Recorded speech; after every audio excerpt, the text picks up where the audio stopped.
الحمد لله نحمده ونستعينه ونستغفره ونؤمن به ونتوكل عليه ونعوذ بالله من شرور أنفسنا ومن سيئات أعمالنا من يهده الله فلا مضل له ومن يضلله فلا هادي له ونشهد أن لا إله إلا الله وحده لا شريك له ونشهد أن سيدنا مولانا محمدا عبده ورسوله أما بعد قال النبي صلى الله تعالى عليه وسلم من كان آخر كلامه لا إله إلا الله دخل الجنة وقال النبي صلى الله تعالى عليه وسلم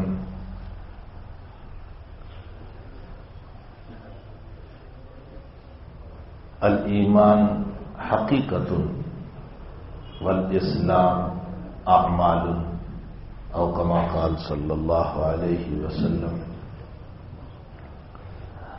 وقال النبي صلى الله عليه وسلم لقنوا موتاكم بلا اله الا الله. بزرگوں، بھائیوں، دوستوں، عزیزوں، ساری شریعت کا مدار اور ساری شریعت کی حقیقت دو چیزیں ہیں، اللہ کی توحید اور محمد الرسول اللہ صلی اللہ علیہ وسلم کی رسالت. پوری شریعت کا مدار اسی پر ہے اور دونوں جز ضروری ہے. کوئی انسان یہ سمجھے کہ میں ایک اللہ کو مان رہا ہوں، نبی کو نہیں مانوں تو بھی مومن نہیں، اور کوئی انسان یہ سمجھے کہ میں نبی کو مان رہا ہوں، اللہ کو نہیں مان رہا ہوں تو بھی ایمان نہیں. اللہ کو ماننے والے بہت سارے تھے، خود حضور کے زمانے میں بھی تھے، بہت سارے لوگ تھے. اہل مکہ کا عقیدہ تھا کہ یقیناً اللہ کرتا ہے، لیکن اللہ اکیلا نہیں کر پاتا، اس لیے دوسرے لوگوں کو اللہ نے پارٹنر بنایا ہے. اس لیے لات، عزا، منات، یہ سب معبود جو ہے وہ اللہ کے شریک ہیں اور اللہ تعالیٰ ان سے کام لیتا ہے، اس لیے کہ ایک اکیلا اللہ اتنی بڑی دنیا کیسے چلائے گا. ہمارے وہاں ہندوستان میں مشرکین سے، آریہ سے، جین سے، فلاں سے پوچھو کون کرتا ہے، وہ کہتا ہے آسمان والا. اللہ کو تو مانتے. عیسائیوں کو پوچھو کون، وہ کہتے ہیں کہ اللہ کی تقسیم ہے، اللہ میں سے مریم بھی نکلا جس کو میری کہا جاتا ہے اور اس سے عیسیٰ نکلا، تو یہ اللہ کے جز ہیں، حقیقت میں اللہ ہی ہے، وہ بھی اللہ تک جا رہے ہیں. یہودیوں سے پوچھو، وہ بھی کہتے ہیں ایک اللہ ہے. اللہ کی وحدانیت کے سارے لوگ قائل ہیں، لیکن انہوں نے نبی کریم صلی اللہ علیہ وسلم کو نہیں مانا، اس لیے مومن نہیں. کچھ لوگ وہ ہیں جو یہ کہہ رہے ہیں کہ محمد الرسول اللہ صلی اللہ علیہ وسلم کو ہم مانتے ہیں کہ وہ دنیا کے بڑے آدمی تھے، لوگوں کی ہدایت کرتے تھے، لوگوں کو صحیح راستہ بتاتے تھے، لوگوں کو دین کی باتیں بتاتے تھے، اچھے اخلاق بتاتے تھے، لیکن وہ اللہ کو نہیں مانتے. تو دونوں جز کو ماننے کا نام ایمان ہے. حضرت جی معاذ صاحب رحمۃ اللہ علیہ فرمایا کرتے تھے کہ لا الہ الا اللہ محمد الرسول اللہ ایمان کی حیثیت سے دل سے تعلق رکھتا ہے اور اعمال کے اعتبار سے محمد الرسول اللہ کا ظہور بدن پہ ہونا چاہیے. روایتوں میں جہاں جہاں یوں آیا کہ لا الہ الا اللہ جس کی زندگی کا آخری کلمہ ہوگا، وہاں صرف لا الہ الا اللہ مراد نہیں ہے بلکہ محمد الرسول اللہ بھی مراد ہے. یہ 100 کلمہ ہے، صرف ایک نام کے لیے لا الہ الا اللہ بول دیا جاتا ہے، ورنہ یہ مطلب تھوڑے ہی ہے کہ مرتے وقت لا الہ الا اللہ تو وہ پڑھ رہا ہے اور محمد الرسول اللہ کا وہ انکار کر رہا ہے تو اس کے باوجود اللہ اس کو جنت دے دے گا. معلوم ہوتا ہے من کان آخر کلامہ لا الہ الا اللہ دخل الجنہ کا مطلب من کان آخر کلامہ لا الہ الا اللہ و محمد رسول اللہ دخل الجنہ. دونوں جز ضروری ہے. اور روایتیں اس سے بھری پڑی ہے کہ محمد رسول اللہ صلی اللہ علیہ وسلم کے اعتراف کے بغیر انسان مومن نہیں ہو سکتا. لازمی طور پر اس کو اپنے اللہ کے نبی کو نبی ماننا پڑے گا. حتیٰ کہ حضور خود فرماتے ہیں کہ مجھے بھی میری نبوت پر ایمان لانا ضروری ہے. نبی خود کہہ رہے ہیں مجھے میری نبوت پر ایمان لانا ضروری ہے. اور اسی کے ساتھ ساتھ آپ دیکھیں حضور پاک صلی اللہ علیہ وسلم نے ایک مرتبہ حضرت عمر رضی اللہ تعالیٰ عنہ مدراس میں چلے گئے جو یہودیوں کا عبادت خانہ تھا، اور وہاں سے تورات مل گئی آپ کو، تو وہ تورات اٹھا کر لائے. حضرت موسیٰ یوں سمجھے کہ بھئی یہ بھی تو اللہ کی ہی کتاب ہے، اللہ کے پیغمبر موسیٰ پر اتری ہے جو اولو العزم پیغمبر ہیں. ظاہر سی بات ہے کہ اس پیغمبر پر اترنے والی یہ کتاب اگر میں اس کو پڑھوں تو اس میں کیا حرج ہے. مصنف ابن ابی شیبہ کی روایت ہے، ترمذی کی روایت ہے کہ حضرت عمر رضی اللہ تعالی عنہ نے تورات کو پڑھنا شروع کیا اور حضرت کا چہرہ بدل رہا تھا، ایسا سرخ ہو رہا تھا غصے کی وجہ سے کہ ابو بکر صدیق رضی اللہ تعالیٰ عنہ نے چونکا دیا عمر کو، عمر ثقلت کا امک، تیری ماں تجھ کو روئے، نبی تجھ پر غصے ہے.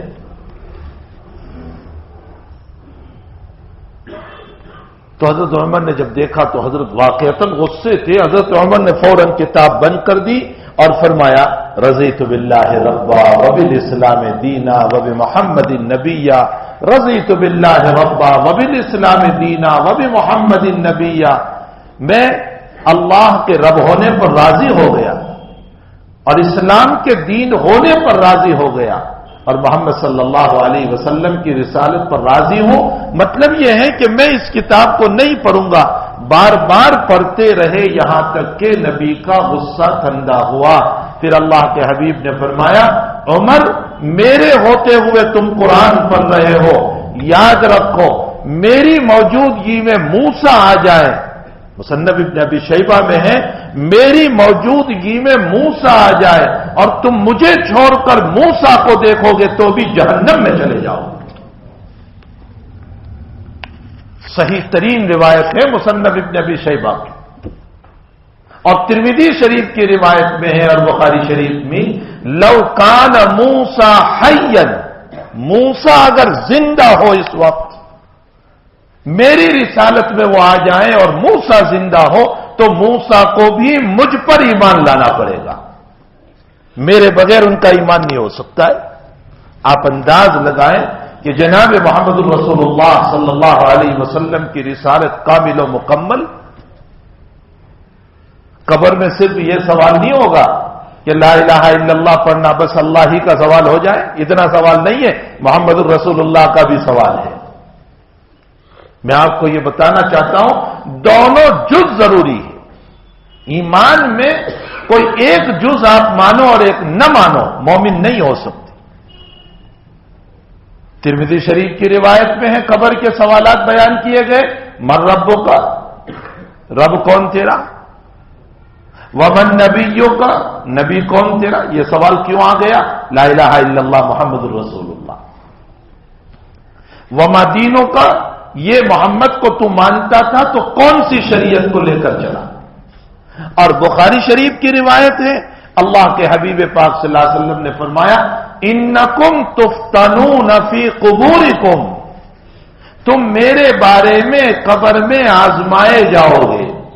حضرت فرماتے تم میرے باب میں قبر میں آزمائے جاؤ گے، تمہارا امتحان ہوگا قبر کے اندر اور تمہیں پوچھا جائے گا کہ یہ کون آدمی ہے. محدثین فرماتے یا تو حضرت تک کی قبر کھول دی جائے گی اور دکھایا جائے گا کہ یہ کون آدمی ہے، یا ذہن میں حاضر کیے جائیں گے نبی کریم صلی اللہ علیہ وسلم کو کہ وہ کون ہے جس کی دنیا میں چرچے تھے.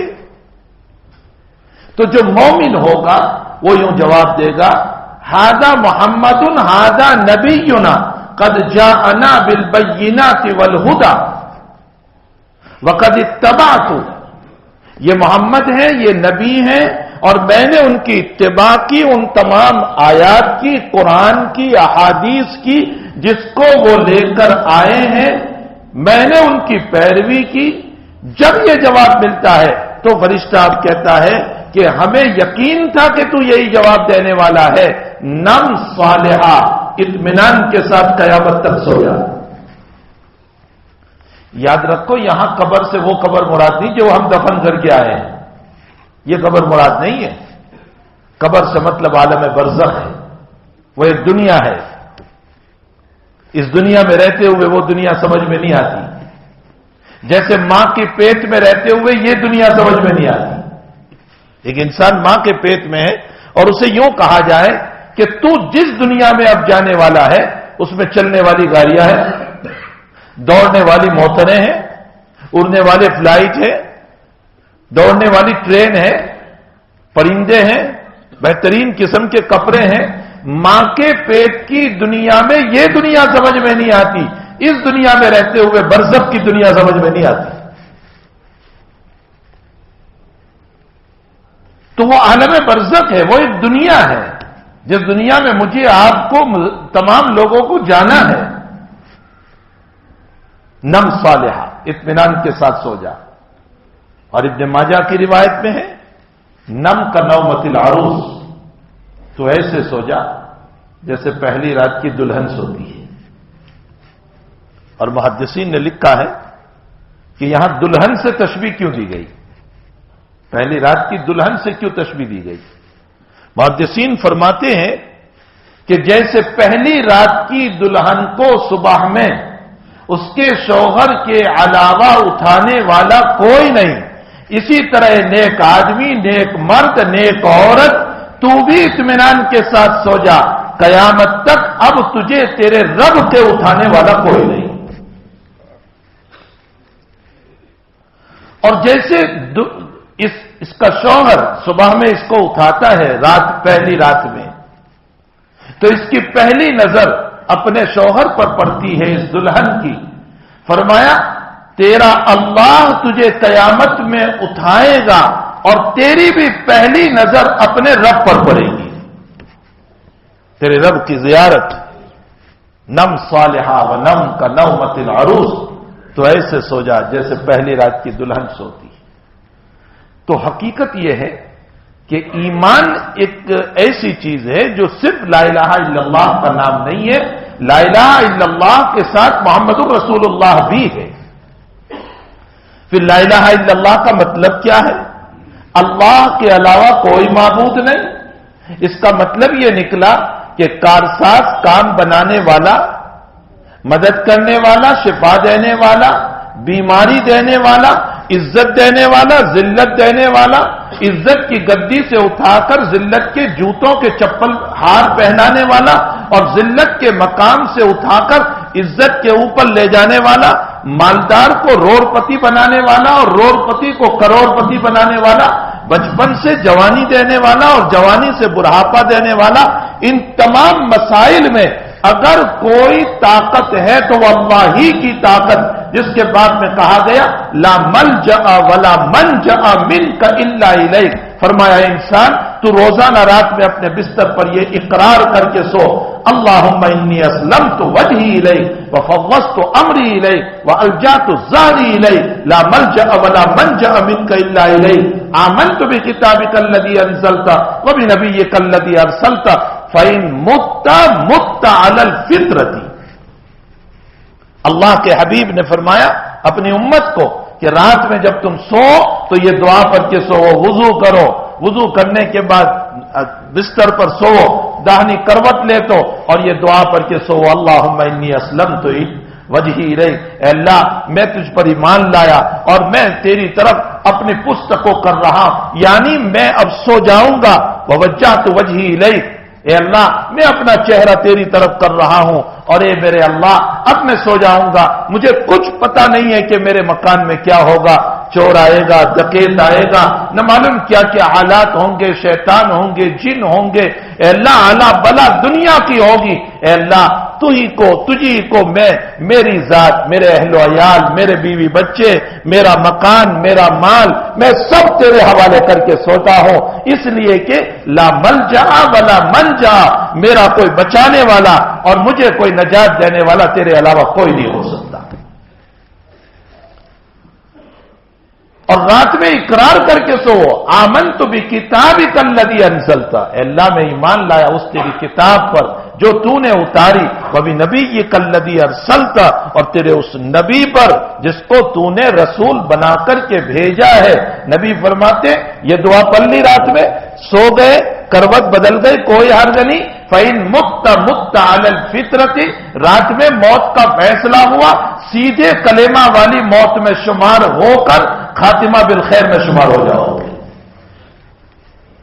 فَإِن مُتَّ عَلَى الْفِطْرَةِ، حقیقت یہ ہے کہ لا الہ الا اللہ کا میننگ اور مطلب یہ ہے کہ ہم ہر اعتبار سے اللہ ہی کو مانیں، کوئی کچھ ہمارا نہیں کر سکتا ہے، کوئی عزت نہیں دے سکتا، ذلت نہیں دے سکتا، بیماری نہیں دے سکتا، شفا نہیں دے سکتا، کچھ نہیں دے سکتا ہے، نہ زندہ پیر دے سکتا ہے، نہ مردہ پیر دے سکتا ہے، کوئی نہیں دے سکتا۔ اگر دینے والا ہے تو وہ اللہ کی ذات ہے۔ ایک تو ہمارا ایمان یہ مضبوط ہو، اور پھر اسی کے ساتھ مانگنا ہو تو اسی رب سے مانگے۔ ہر نماز کی ہر رکعت میں اللہ کو کہہ رہا ہوں اہدنا الصراط المستقیم، ایاک نعبد و ایاک نستعین، اہدنا الصراط المستقیم صراط الذین انعمت علیہم، اے اللہ میں تیری ہی عبادت کرتا ہوں، تجھ ہی سے مدد مانگتا ہوں، اور باہر نکل کر میرا حال یہ ہے کہ میں دنیا کے جیبوں پر نظر کیے ہوئے ہوں کہ یہ دے دے، یہ دے دے، یہ دے دے، اس سے میری ضرورت پوری ہو جائے۔ حضرت انس رضی اللہ تعالیٰ عنہ کو نبی اکرم صلی اللہ علیہ وسلم نے نصیحت فرمائی، یا غلام اذا استعنت فاستعن باللہ وَإِذَا سَأَلْتَ فَاسْأَلِ اللَّهِ، اے میرے بچے، اے میرے بیٹے، اے میرے خادم، اے انس خوب سن لو، اگر تمہیں مدد چاہیے تو اللہ سے مانگو، اور سوال کرنا ہو تو اسی رب سے مانگو۔ خود آقا کا حال کیا ہے؟ بدر میں پہنچے ہیں، اور بدر میں حال یہ ہے کہ حضرت جس جگہ پر ہے وہ دلوان جگہ، اور وہ لوگ اچھی جگہ پر، جو حضرت نے نظر اٹھائی ہے تو 1000 کا لشکر جرار ہے، اور ادھر میرے آقا 313 کو لے کر آئے ہوئے ہیں، اور پھر حال کیا ہے؟ وہاں تلواریں چمک رہی ہے، وہاں ہتھیار چمک رہے ہیں، وہاں زرہ چمک رہے ہیں، وہاں ساری چیزیں چمک رہی ہے، اور یہاں کسی کے پاس ڈنڈا ہے، کسی کے پاس ذرا سی تلوار ہے، کسی کے پاس ذرا سے کوئی چیز ہے، 2-4 گھوڑے ہیں، نہ گھوڑے نہ ہتھیار نہ تلوار، کچھ نہیں ہے، صرف اللہ کے بھروسے پر آئے ہوئے ہیں، صرف اللہ کے بھروسے۔ اور اگلی رات صبح بدر کا معرکہ پیش آنے والا ہے، اگلی رات بخاری شریف میں روایت ہے، حضرت رسول اللہ صلی اللہ علیہ وسلم نے اس اللہ سے ہاتھ اٹھائے۔ بہت اچھی بات لکھی حضرت اقدس تھانوی رحمۃ اللہ علیہ نے، فرمایا بیماریوں میں ابا کو پکارا، حالات میں ربا کو پکارو۔ اگر بیماری میں ابا سر پر ہاتھ پھیرتا ہے تو حالات میں ربا، اور تیرا رب جو ہے وہ تیرے حالات کو درست کر کے رکھ دے گا۔ حضرت نے ہاتھ اٹھائے، حضرت نے کیا فرمایا؟ قیامت تک یہ روایت احادیث کی کتابوں میں چمکتی رہی، حضرت کی یہ دعا، فرمایا اللہ دعا تو دیکھو کیسی دعا ہے، بزرگوں کی دعائیں بھی یاد کرنا چاہیے، روایتوں کی دعائیں، بزرگوں کی دعائیں یاد کرنا چاہیے۔ ہمیں تو دعا کرتے بھی نہیں آتا، ہمیں دعا مانگنے کا طریقہ کہاں ہے؟ دنیا میں کسی سے مانگتے ہیں تو ایک 10 منٹ تو میں ان کی خوشامد کرتا ہوں، چاپلوسی 10 منٹ تو میں نے کم کہے، آدھا گھنٹہ خوشامد، حاجی صاحب حاجی صاحب حاجی صاحب حاجی صاحب حاجی صاحب کہتے ہوئے منہ نہیں تھکتا، اور تعریف کرتے ہوئے خالہ کی تعریف، چچا کی تعریف، ماموں کی تعریف، بچے کی تعریف، سب کی تعریف کرتے جا رہے، چونکہ اس سے کچھ لینا ہے، دنیا میں کسی سے لینا ہے۔ آدھے گھنٹے تک خوشامدوں کا پہاڑ بنا کر کے اس کے سامنے رکھتا ہوں، اور رب سے مانگنے کا طریقہ ابھی تک نہیں آیا، جہاں ہاتھ اٹھائے اللہ دے دے۔ اللہ کہتا ہے مجھے میری تعریف پسند ہے، تم پہلے میری تعریف کرو پھر مجھ سے مانگو، تمہارے سوالات زبان پر نہیں آئیں گے، اس سے پہلے میں پورا کر دوں گا۔ اس کی تعریف تو پہلے کرو۔ تو عزت دینے والا، تو ذلت دینے والا، تو زمین کا مالک، تو آسمان کا مالک، تو کائنات کا مالک، تو میری ذات کا مالک، تو میرے بچوں کا مالک۔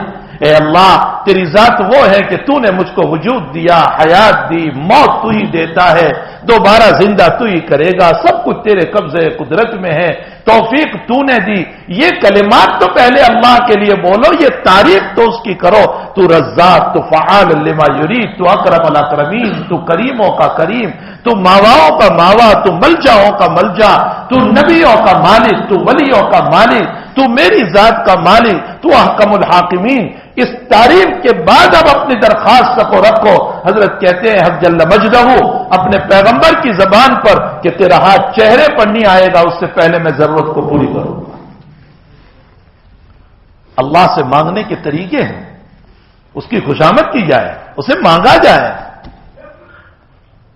اس کے سامنے آنسو بہائے جائیں، رویا جائے، اپنی عاجزی کا اظہار کیا جائے۔ بخاری شریف کتاب الدعوات میں ہے، اللہ کے نبی علیہ السلام فرماتے ایک مرتبہ مانگ لیا اور ہو گیا، فرمایا اللہ کہتا ہے میں بھی اتنا جو ہے عام نہیں ہوں کہ تو ایک مرتبہ کہہ دے اور میں تجھے دے دوں۔ دنیا میں تیرا طریق یہ ہے کہ کسی سے مانگتا ہے تو 10 مرتبہ درخواست کو رکھتا ہے، میرے سامنے بار بار درخواست رکھ، میں تیری ضرورت پوری کروں گا۔ بس ایک مرتبہ کہہ دیا تو اللہ کہتا ہے میں بھی پھر بے نیاز ہوں، مجھے کیا ضرورت پڑی ہے کہ میں تجھے دوں۔ دعاؤں کے طریقے ہیں، ہمیں چاہیے کہ ہم دعاؤں کے ان طریقوں کو، بزرگوں کی دعائیں، ولیوں کی دعائیں، اکابرین کی دعائیں، نبی علیہ السلام کی دعائیں، جو دعائیں ہیں نا اس کو سیکھنا چاہیے۔ اللہ کے حبیب نے سورج گرہن کے موقع پر دعا کی، اللہم انی اعوذ بک من عذاب القبر، اے اللہ میں عذاب قبر سے پناہ چاہتا ہوں۔ سورج گرہن آپ کے زمانے میں جب ہوا تھا، اور عجیب و غریب میں آپ کو حضرت توحید کیسے بیان کرتے میں آپ کو سمجھاؤں۔ آج آپ کے بیٹے ابراہیم رضی اللہ تعالیٰ عنہ کا انتقال ہوا سن ہجری 9 میں، حضرت کے بیٹے کا، اور تیسرے دن سورج گرہن ہوا۔ تو کچھ چاہنے والے تھے، صحابہ تو سبھی چاہتے تھے، بعض لوگوں کی زبان سے نکلا کہ یہ سورج بھی رو رہا ہے اور بے نور ہو گیا ابراہیم کی موت پر، یعنی حضور کے بیٹے کی موت پر۔ اگر میری آپ کی کوئی یہ تعریف کرتا تو ہاں برابر ہے، دیکھو میرا مقام تو دیکھو کہ آج میرے بیٹے کی موت پر سورج بھی رو رہا ہے اور آسمان بھی رو رہا ہے، یہ میرا مقام ہے، میرے بیٹے کی موت پر یہ سب ہو رہا ہے، میرے شیخ کی موت پر یہ ہو رہا ہے، میرے باپ کی موت پر یہ ہو رہا ہے۔ ہم تعریفوں پر خوش ہوتے، میرا نبی تعریف سے خوش ہونے کے لیے نہیں آیا تھا، وہ توحید بتانے کے لیے آیا تھا۔ اللہ کے نبی نے جب یہ جملہ سنا فرمایا امت کا عقیدہ بگڑ رہا ہے، امت کا عقیدہ بگڑ رہا ہے، یہ مخلوق کی طرف سورج گرہن کو منسوخ کر رہے ہیں۔ حضرت نے فوراً اصلاح فرمائی اور یہ فرمایا کہ یہ جو سورج گرہن ہوا ہے یہ لا لموت ولا لحیات، کسی کے موت کی وجہ سے نہیں اور کسی کی پیدائش کی بنیاد پر نہیں، بلکہ یہ کیا ہے؟ آیتان من آیات اللہ، اللہ کی نشانیوں میں سے نشانی ہے۔ اللہ جب چاہتا ہے سورج کو پکڑ کے بے نور بنا کر اپنی مخلوق کو بتاتا ہے، کائنات روشن ہونے والا وہ آفتاب جو دنیا کو روشن کرتا ہے، میں اس کو جب بے نور کر دیتا ہوں، اے 6 فٹ کے انسان تجھے پکڑ کے زمین میں پہنچا دینا تو میرے لیے بہت آسان ہے۔ علیہ حین، یہ تو بہت آسان مسئلہ ہے، تو اس سے عبرت پکڑ۔ تو اللہ کے نبی علیہ السلام نے اس موقع پر دعا کی، اللہم انی اعوذ بک من عذاب القبر، اے اللہ میں عذاب قبر سے پناہ چاہتا ہوں۔ حافظ ابن حجر عسقلانی رحمۃ اللہ علیہ بخاری شریف کی شرح میں اس جگہ لکھتے ہیں کہ نبی علیہ السلام نے سورج گرہن کے موقع پر عذاب قبر سے کیوں پناہ مانگی؟ فرمایا الشیء بالشیء یذکر، چیزوں سے چیزیں یاد آتی ہے۔ فرمایا جب آفتاب بے نور ہوا، سورج میں گرہن لگا تو دنیا میں اندھیرا پھیلا، دنیا کے اندھیرے کو دیکھ کر نبی کو قبر کا اندھیرا یاد آ گیا، اور آپ نے دعا کی اللہ عذاب قبر سے میری حفاظت کر۔ حکیم الامت حضرت اقدس تھانوی رحمۃ اللہ علیہ کے زمانے میں سورج گرہن ہوا، بزرگوں کی دعاؤں پر مجھے ایک بات یاد آئی۔ سورج گرہن ہوا حضرت تھانوی کے زمانے میں، تو حضرت تھانوی رحمۃ اللہ علیہ نے نماز پڑھائی سورج گرہن کی، اور اس کے بعد دعا کی، اے اللہ تو نے آفتاب کو بے نور کر دیا، میرے مالک میرے مالک میرے مالک، مرنے کے موقع پر میرے گناہوں کی نحوست سے میرے چہرے کو بے نور نہ کرنا، ورنہ لوگ ہمارا چہرہ دیکھیں گے اور یوں کہیں گے منحوس معلوم ہو رہا ہے۔ اے اللہ مرتے وقت میرا چہرہ بے نور نہ کر، بلکہ تو نے دنیا میں ستاری کی ہے، موت کے وقت ابھی ستاری کر کے عزت کے ساتھ مجھے اٹھا لینا۔ بزرگوں کی دعاؤں میں بڑی عبرت کی باتیں ہوا کرتی ہیں، ہمیں چاہیے کہ ہم اپنے اکابر کی دعائیں سیکھیں، انہوں نے کیسے دعائیں کی، کیسے مانگا اپنے رب سے۔ بھائی موت برحق ہے، کروڑ پتی بھی مر رہا ہے، روڑ پتی بھی مر رہا ہے، بھیک مانگنے والا بھی مر رہا ہے، اور سونے کے نوالے کھانے والا بھی مر رہا ہے، عورت بھی مر رہی ہے، مرد بھی مر رہا ہے۔ موت اپنی جگہ برحق ہے، جو چیز برحق ہے اس کی تیاری یقیناً ہونی چاہیے، یقیناً ہونی چاہیے۔ تو بدر کے موقع پر وہاں تلواریں ہتھیار چمک رہے ہیں، 1000 کا لشکر ہے، حضرت چھوٹی سی جماعت لے کر کے آئے ہیں، اگلی رات ہے، صبح بدر کا معرکہ پیش آنے والا ہے۔ میں جب بدر میں گیا، اب تو وہاں ٹھہرنے نہیں دیتے، میں جس زمانے میں بدر میں گیا تھا 1993 میں، تو میں بدر میں باقاعدہ کھڑا رہا اور اس میدان میں اترا جہاں معرکہ پیش آیا تھا، اور ایک شیخ مل گئے، میں نے ان سے پورے حالات پوچھے کہ کیسے کیسے تم نقشہ، تو انہوں نے کہا کہ ہم تو تھے نہیں، لیکن ہم تاریخ کو سامنے رکھ کر کے بتا رہے کہ اس طرف یہ لوگ مشرکین تھے، اس طرف آقا صلی اللہ علیہ وسلم تھے، اور یہاں نبی علیہ السلام کے صحابہ تھے، اور اس طرح سب بندی ہوئی تھی۔ میں نے وہاں کھڑے رہ کر اس نبی کی دعا کو یاد کیا کہ تیرا نبی یہاں رویا تھا، اور اپنی عاجزی کو بیان کر کے اپنے رب سے یوں کہا تھا، اے اللہ، سنو دعا، اے اللہ میں چھوٹی سی جماعت لے کر کے آیا ہوں جو نہتی اور کمزور ہے ان لوگوں کے مقابلے میں، اے اللہ اگر تو یہ چاہتا ہو کہ اب اس زمین پر قیامت تک تیرا نام نہ لیا جائے تو اس صورت میں کل کو تو میری جماعت کو ختم کر دینا، پکڑ لینا میری جماعت ختم ہو جائے۔ اگر میری جماعت کل ختم ہو گئی، بڑی محنت تھی، 13 سال کی محنت سے 313 بنے تھے، 15 سال کی محنت پر یہ 313 بنے تھے، مکے کے 13 سال اور سن ہجری 2 میں بدر ہو رہا ہے، 15 سال کی محنت کے بعد 313 بنے تھے۔ فرمایا اگر تو یہ چاہتا ہو کہ ایمان والے ختم ہو جائیں اور تیرا نام مٹ جائے تو کل کو میری اس جماعت کو ختم کر دینا۔ اور حضرت اس طرح پر دعا کر رہے تھے کہ یوں ہاتھ ہو گئے اور چادر مبارک جو اوڑھی تھی وہ پیچھے گر گئی۔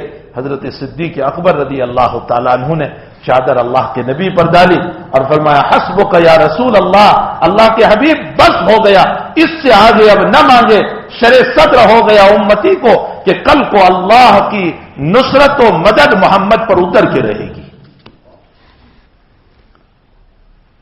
اور امتی کو شرع صدر ہو جانا یہ اس بات کی دلیل ہے کہ بات بالکل اپنی جگہ صحیح ہے۔ تو میرے بھائیوں، توحید کا یہ مطلب نہیں ہے کہ لا الہ الا اللہ پڑھ لیا اور ہو گیا، اپنے اللہ سے مانگنے کا مجاز، ہونے کا مجاز، عبادت اسی کے لیے۔ اور سنو ایک مسئلہ سناتا چلوں، توجہ الی اللہ جس کو خشوع کہا جاتا ہے، یعنی اللہ کی طرف توجہ، نماز میں 3 طریق ہیں، 3 درجے ہیں۔ ایک درجہ یہ ہے کہ فرض ہے، فرض، اس کے بغیر نماز نہیں ہوگی، اور وہ ہے جس وقت تم اللہ اکبر بول کر تکبیر تحریمہ کہہ رہے ہو، اس موقع پر تمہارے دل میں اللہ کی طرف توجہ کا ہونا فرض ہے. اگر یہ توجہ نہ رہی تو نماز ہی نہیں ہوئی. اس کے بعد قرات کے موقع پر توجہ اللہ اور توجہ القرآن، اور پوری نماز میں توجہ اللہ اور توجہ القرآن اور توجہ التسبیحات، یہ سب سنت ہے، مستحبات ہے. لیکن نماز شروع کرنے کے موقع پر تو اللہ کی طرف توجہ ضروری ہے. یاد رکھو، زبان سے میں نے یوں کہا، اے اللہ میں تیری لیے 2 رکعت نماز پڑھ رہا ہوں تیرے سامنے کھڑا ہو کر. زبان کہہ رہی ہے اللہ کی طرف اور دل اللہ کی طرف نہیں ہے. اللہ کہتا ہے کہ تیری نماز قبول نہیں ہوگی. کم سے کم اتنا خشوع تو پیدا کر لو. ارے اتنا تو پیدا کرو کہ تکبیر تحریمہ کے موقع پر اللہ کی طرف توجہ رہے. اتنے بھی ہم غافل ہو گئے، اتنے غافل ہو گئے کہ اتنی بھی توجہ اللہ کی طرف نہیں ہوتی. ہاں، بہت اچھی بات حکیم اختر صاحب رحمۃ اللہ علیہ نے کی. فرمایا سوئے ہوئے کو جگایا جا سکتا ہے، مرے ہوئے کو کون جگا سکتا ہے؟ اگر ہمارے دل ہی مر چکے ہیں تو تقریر تو کیا، جبریل آ کر بھی نہیں جگا سکتی. سوئے ہوا کو جگایا جا سکتا ہے. تو ایک پہلا جز ہے لا الہ الا اللہ، اور دوسرا جز ہے محمد الرسول اللہ. محمد الرسول اللہ کا مطلب یہ ہے محمد اللہ کے رسول ہیں، یعنی اللہ کے قاصد ہیں، اللہ کے فرستادے ہیں، اللہ کے سفیر ہیں، اللہ کے ایلچی ہیں. اور ظاہر سی بات ہے اللہ کا ایلچی کبھی جھوٹ نہیں بولتا. اللہ کا قاصد، اللہ کا سفیر، اللہ کا ایمبیسیڈر، اللہ کا رسول یہ کبھی جھوٹ نہیں بولتا. اس لیے اس نے جو کہا وہ 500-500% صحیح. میری کھوپڑی اور میرے سمجھ میں آئے تو ٹھیک ہے، اگر میری سمجھ میں نہیں آتا میری عقل کا قصور ہوگا، نبی کی حدیث کا قصور نہیں ہے. وہ اللہ کا رسول ہے، وہ صحیح بول رہا ہے. اور اس پر میں آپ کو مثال دوں کہ آقا صلی اللہ علیہ وسلم نے صبح میں آ کر کے بیان کیا کہ آج مجھے میرے گھر سے اٹھایا اور مجھے کعبۃ اللہ میں لے گئے، اور کعبۃ اللہ میں لے جانے کے بعد میرے سینے کو چیرا، اور چیرنے کے بعد اندر سے میرا قلب نکالا اور سونے کے تشت میں رکھا اور اس کو دھویا، اور دھونے کے بعد میرے قلب میں علم و حکمت کو بھرا گیا، اور پھر مجھے ایک براق پر بٹھایا گیا، اور اس براق پر بٹھا کر مجھے بیت المقدس لے گئے، اور بیت المقدس میں میں نے نماز پڑھی اور پڑھائی، اور وہاں انبیاء تھے اور ملاقات ہوئی. اور اس کے بعد پھر میں آسمانوں میں چلا، اور پہلا آسمان اور دوسرا اور تیسرا اور چوتھا اور پانچواں اور چھٹا اور ساتواں، یہاں تک کہ 7ویں پر پہنچا تو میں نے جنت کو دیکھا، جہنم کو دیکھا، اور آدم کی ملاقات اور یحییٰ کی ملاقات اور یوسف کی ملاقات اور موسیٰ کی ملاقات اور ابراہیم کی ملاقات علیہم الصلاۃ والتسلیم. اور اس کے بعد ایک روایت کے مطابق اللہ کی زیارت اور اللہ کا دیدار اور اللہ کے سامنے حضوری. اور اس کے بعد میں نمازوں کو لے کر آیا، پھر موسیٰ نے مشورہ دیا، پھر میں واپس گیا اور 5 کم ہوتی رہی. میں 5 نمازوں کو لے کر دنیا میں آیا، اور یہ میرا سفر چند لمحات میں ہو گیا، چند لمحات میں. تو کھوپڑی میں نہیں آ رہا تھا. جن لوگوں نے اللہ کا رسول نہیں مانا تھا، وہ ابو جہل، وہ ابو لہب، وہ عتبہ، وہ شیبہ، وہ ولید، وہ مشرکین مکہ، ان کے کھوپڑی میں نہیں آ رہا تھا، اس لیے کہ انہوں نے اللہ کا رسول نہیں مانا تھا. تو کہہ دیا محمد مکے سے بیت المقدس کا سفر 1 مہینے کا، اور تو یہ سفر لمحات میں پورا کر کے آ گیا، ہم نہیں مانتے. اور جس نے اللہ کا رسول مانا تھا وہ ابو بکر کے سامنے جب اس واقعے کو پیش کیا گیا تو ابو بکر نے محمد سے پوچھے بغیر یوں کہہ دیا کہ اگر محمد کہتا ہے 100% صحیح ہے، میرا ایمان ہے، نبی جا کر کے آ سکتا ہے. اللہ کا رسول ہونا. آج ہمارا حال کیا ہو گیا؟ روایت کہ سمجھ میں نہیں آتی، یہ روایت سمجھ میں نہیں آ رہی، یہ کیسے ہو سکتا ہے، یہ کیسے ہو سکتا ہے، یہ کیسے اور ویسے نے ہمیں اپنے نبی سے دور کر دیا. اللہ کا قاصد جھوٹ نہیں بولتا. وہ ساری باتیں ہمیں سچ سچ کہہ کر گیا کہ دنیا میں تم ایمان والے بنو گے، مرنے کے بعد والی تمہاری زندگی بہت کامیاب، اور اگر تم دنیا میں ایمان والے نہیں بنے، مرنے کے بعد والی زندگی ناکام. اگر تم دنیا میں بن کر کے گئے تو تمہارا اکرام دنیا میں بھی ہوگا، اور وہ اکرام اس طرح ہوگا حالات مصیبت پریشانیوں میں بھی اللہ تمہیں سکون عطا کرے گا. جب تم مرو گے تو اس وقت بھی اللہ کا پیغام ہوگا ارجعی الی ربک راضیۃ مرضیہ فادخلی فی عبادی وادخلی جنتی. اور قبر میں جب جاؤ گے تب بھی اللہ کا فرشتہ کہے گا نم کا نومت العروس و نم صالحہ. اور پھر حشر میں جب اٹھے گا تو پھر اللہ کا فرشتہ کہے گا کہ 7 قسم کے لوگوں کو اللہ اپنے عرش کے سائے میں رکھے گا. جو اللہ کا ایئر کنڈیشن ہوگا. دنیا کا ایئر کنڈیشن کبھی بند ہو سکتا ہے, اللہ کا ایئر کنڈیشن بند نہیں ہوتا. کن لوگوں کو رکھے گا؟ فرمایا جنہوں نے دنیا میں اللہ کے لیے محبت کی, اللہ کے لیے دشمنیاں کی. آج ہمارا حال یہ ہے کہ اپنی دولت کے لیے دوستیاں ہیں اور دولت کے لیے دشمنیاں ہیں. اپنے مقصد کے لیے لڑ رہے ہیں, اپنے مقصد کے لیے. میرا مقصد, میرا مقصد. نبی علیہ السلام نے مال تقسیم کیا. سعد بن ابی وقاص رضی اللہ تعالیٰ عنہ فرما رہے میں بیٹھا ہوا تھا, جویل بن سراقہ رضی اللہ تعالیٰ عنہ کو نبی نے نہیں دیا تو سعد نے فرمایا اللہ کے حبیب اب ان کو نہیں دے رہے, یہ بھی تو مومن ہے. پھر دوسری مرتبہ کھڑے ہوئے, اللہ کے حبیب ان کو دیجئے, یہ بھی تو مومن ہے. پھر تیسری مرتبہ کھڑے ہوئے, اللہ کے حبیب ان کو دیجئے, یہ بھی تو مومن ہے. تو اللہ کے حبیب نے فرمایا ارے سعد تم کتنی مرتبہ مجھے کہو گے, تم تو جیسے مجھ سے لڑ رہے ہو. حضرت نے میزان فرمایا تم تو جیسے مجھ سے لڑ رہے ہو. اور پھر حضرت کا جواب سنو. حضرت نے فرمایا میں جویل کو اس لیے نہیں دیتا ہوں کہ اس کے ایمان پر مجھے بھروسہ ہے, یہ مومن ہے, اس کو نہیں بھی دیا تو کوئی فرق نہیں پڑے گا. میں جن کو دے رہا ہوں وہ ایمان میں کچے ہیں, اس لیے ان کو ایمان میں مضبوط بنانے کے لیے دے رہا ہوں. میرے بھائیوں, نبی مال بھی تقسیم کرتا تھا تو جنت میں لے جانے کے لیے میں مال تقسیم کرتا ہوں تاکہ میری پارٹی بن جائے. ہم نے اس لیے مال کو تقسیم کیا کہ یہ میرا ہو کر کے میری کورٹ میں گواہی دے دے, چاہے میں جھوٹا ہوں. یہ مال اللہ کے وہاں قبولیت کے نہیں ہے. مال وہ مقبول ہے جو اللہ کے لیے دیا گیا. فرمایا میں ان لوگوں کو اپنے عرش کے سائے میں رکھوں گا. کون؟ جو اللہ کے لیے محبت کرتے تھے, اللہ کے لیے دشمنی. تحابا فی اللہ و تباغضا فی اللہ. اور کس کو اللہ اپنے عرش کے سائے میں رکھے گا؟ اور ان کو اللہ اپنے عرش کے سائے میں رکھے گا جس کو خوبصورت لڑکی بلا رہی ہے سامنے سے اور وہ یہ کہہ رہا ہے میرا اللہ مجھ کو دیکھ رہا ہے, میں نہیں آؤں گا. اور کن کو اللہ اپنے عرش کے سائے میں رکھے گا؟ ان کو رکھے گا جن کا دل رجل قلبہ معلق بالمساجد, مسجدوں سے دل لگا ہوا ہے کہ جب اذان ہوگی نماز پڑھیں گے. اور کن کو اللہ اپنے عرش کے سائے میں رکھے گا؟ ان لوگوں کو جس کو خلوتوں میں اپنا اللہ یاد آیا, اپنے گناہ یاد آئے, ففاضت عیناہ, اس کی آنکھیں بہہ پڑی اور وہ رونے لگا اپنے گناہوں کو یاد کر کے. اللہ اس کو اپنے عرش کے سائے میں رکھے گا. تو اللہ قیامت کے دن بھی ایمان والوں کو, اچھے اعمال والوں کو اور جو ہیں اچھے اخلاق والوں کو قیامت کے دن اپنے عرش کے سائے میں رکھے گا. پھر اس کے بعد جنت ہے اور جنت میں بھیج کر بھی اللہ کہے گا میرے بندو میں نے ساری نعمتیں دی ہے, ایک نعمت ابھی باقی رہ گئی. یہ بندے کہیں گے اللہ سب کچھ دیا, آپ کون سی نعمت؟ تو اللہ کہے گا ایک نعمت ہے اور وہ نعمت یہ ہے اے میرے بندو میں تم سے ہمیشہ کے لیے راضی ہو گیا, کبھی ناراض نہیں ہوں گا. پھر اللہ کہے گا ابھی ایک نعمت اور دینا ہے. فرمایا اللہ ابھی اور کون سی نعمت؟ پردے ہٹیں گے اور اللہ کہیں گے جمعہ مسجد کے اندر کوسمبا میں تم نے بغیر دیکھے مجھ کو سجدے کیے تھے, اب تو تمہارا رب سامنے ہے, دیکھ لو میری زیارت کر لو. اللہ اپنی زیارت کرائے گا. یہ نبی کہہ کر گئے ہیں اور یہ 100% صحیح ہے, اس میں جھوٹ نہیں. اگر ہماری کھوپڑی میں نہیں آتا یہ ہماری عقلوں کا قصور ہے.